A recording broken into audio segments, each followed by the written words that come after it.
नमस्कार। आज का दिन आपके लिए शुभ हो, मंगल में हो। मैंने देखा है पॉपुलैरिटी का ग्राफ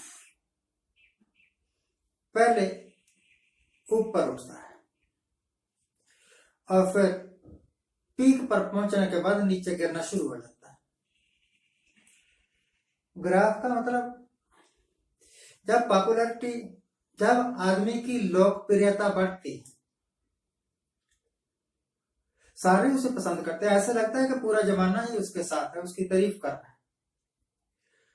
जो कुछ भी वो कर रहा है, हर एक आदमी उसी को सही मान रहा है। और एक वक्त ऐसा आता है, उसे लगता है कि सारी दुनिया में अब उसका राज है। शिखर पहुंच जाता है और फिर ग्राफ गिरने लगता है। यह मैं देख चुका हूं कम से कम 3-4 बार। श्रीमती इंदिरा गांधी के बारे में यह बिल्कुल फिट। श्रीमती इंदिरा गांधी बहुत पॉपुलर लीडर रही, फिर हारी, फिर दोबारा फिर पॉपुलर लीडर बनी बड़ी अच्छी मेजोरिटी के साथ। खैर अंत में उसका कत्ल हो गया। राजीव गांधी साहब श्रीमती इंदिरा गांधी के डेथ के बाद प्राइम मिनिस्टर बन गए। उसके बाद जो इलेक्शन हुआ, श्रीमती इंदिरा गांधी की डेथ का राजीव गांधी को बहुत फायदा हुआ। उसकी पॉपुलैरिटी बहुत बढ़ गई, लोगों ने उसको बहुत पसंद किया। अभी ये बीजेपी वाली तो कहते हैं ना, हमारे पास 303 सीट है, हमारे पास प्रचंड बहुमत है। और राजीव गांधी के पास 470 के आसपास सीट है, बाकी सभी का सुपड़ा ही साफ हो गया। दैट वॉज द पीक, शिखर था। और उसके बाद ग्राफ गिरना शुरू हुआ। नेक्स्ट इलेक्शन हुआ तो राजीव गांधी को सिर्फ 170 सीटें मिली लगभग, और उन्होंने खुले दिल से अपनी हार को स्वीकार किया और कहा कि भैया इस बार हमें मैंडेट नहीं है। यही शब्द थे उनके, मैंडेट नहीं है हमें कि हम सरकार बनाएं, आप बना। ये बात बार बार सिद्ध हो चुकी है कि एक लीडर आता है, पॉपुलर हो जाता है, लोगों के साथ कुछ वायदे करता है, वायदे पूरे हो गए या नहीं हो गए इस बात का कोई मतलब ही नहीं है।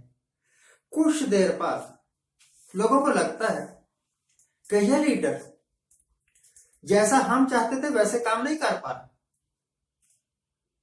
पॉपुलैरिटी खत्म, हार सामने आ जाती है।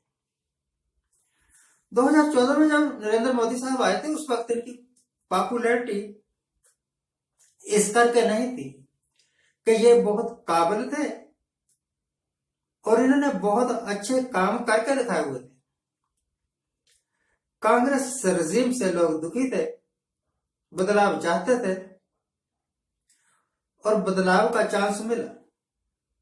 सरकार, कांग्रेस की सरकार उखाड़ के फेंक दी और बीजेपी की सरकार आ गई। हाँ, यह बात अलग है कि बीजेपी की जीत में मीडिया ने बहुत बड़ा रोल प्ले किया, प्रोपेगेंडा ने बहुत बड़ा रोल प्ले किया। यह साबित हो गया कि मीडिया और प्रोपेगेंडा चाहे झूठा ही किया जाए, एक बार तो अपना जलवा दिखा देता है। 2019 में इनका ग्राफ काफी गिर चुका था, पर फिर भी ये बढ़ गए क्योंकि इन्होंने कुछ मैनिपुलेशन कर दी, जैसे मुफ्त में सिलेंडर बांटना, किसानों को 2-2 हजार रुपए देना वगैरह वगैरह। तब भी हम कह सकते हैं कि अभी तक इनका जलवा पूरी तरह खत्म नहीं होता। कुछ इनकी पॉपुलैरिटी रही होगी, कुछ इनके लोक लुभावन वायदे रहे होंगे और कुछ प्रोपेगेंडा। इस बार फिर प्रोपेगेंडा ने बड़ा जबरदस्त रोल अदा किया। बीजेपी वाले सीख चुके हैं श्रीमती इंदिरा गांधी की डेथ के बाद कि वोटें जीतने के लिए एक तीसरा पहलू है, राज करने के लिए, राजगद्दी को हासिल करने के लिए तीसरा पहलू, और वह यह है कि जिस तरह राजीव गांधी को सिंपैथी की लहर मिल गई, इसी तरह कोई लहर पैदा कर।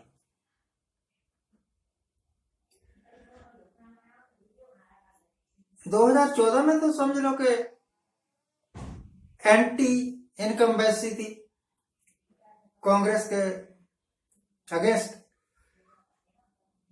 अब इस वक्त मोदी सरकार के ग्राफ के गिरने का कारण वो सब बातें जो आप जानते हैं, वायदे किए पूरे नहीं किए, विकास खत्म हो गया, बेरोजगारी बढ़ गई, इकोनॉमी माइनस में चली गई, जीडीपी माइनस में चली गई, वगैरह वगैरह बहुत सारी बात। अब फिर 5 स्टेट्स का इलेक्शन क्या होगा? किसी की बलि दी जाएगी या फिर किन ही राज्यों में कुछ चीज पैदा की जाएगी, जैसे उग्रवादियों का मारना, माओवादियों का मारना, आतंकवादियों का मारना वगैरह वगैरह, लैंड ब्लास्ट करवा के 10-15 बंदे उड़वा दो। तो इलेक्शन जीतने के लिए, राज करने के लिए किसी की बलि की जरूरत, चाहे छोटी हो चाहे बड़ी, ये सारा कुछ होता है आजकल। आपको याद होगा पुलवामा हुआ, सर्जिकल स्ट्राइक हुआ, उसका कोई मतलब थोड़ा निकला। 370 हटाई, उसका कोई मतलब थोड़ा निकला। नोटबंदी की, उसका कोई मतलब थोड़ा निकला।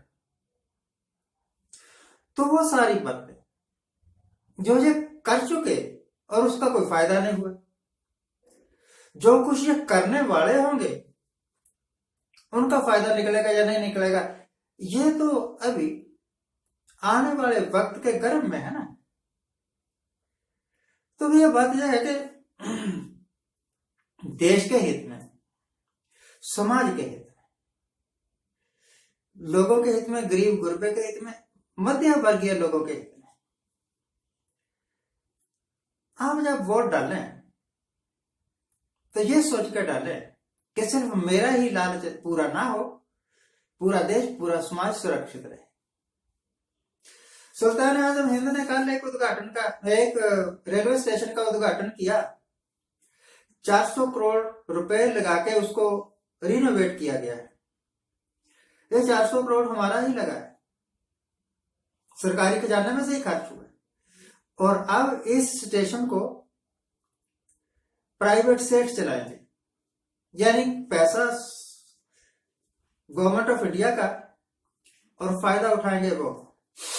और सुल्तान आजम ने कहा कि जो आदिवासी समाज है ना, ये उनको मेरा तोहफा है। काहे का तोहफा तेरा है?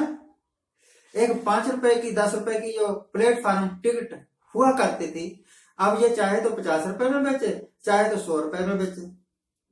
लूटने का तरीका। आज के लिए इतना ही। आज जिनका जन्मदिन है उनको हैप्पी बर्थडे, आज जिनकी मैरिज एनिवर्सरी है उनको बहुत बहुत शुभ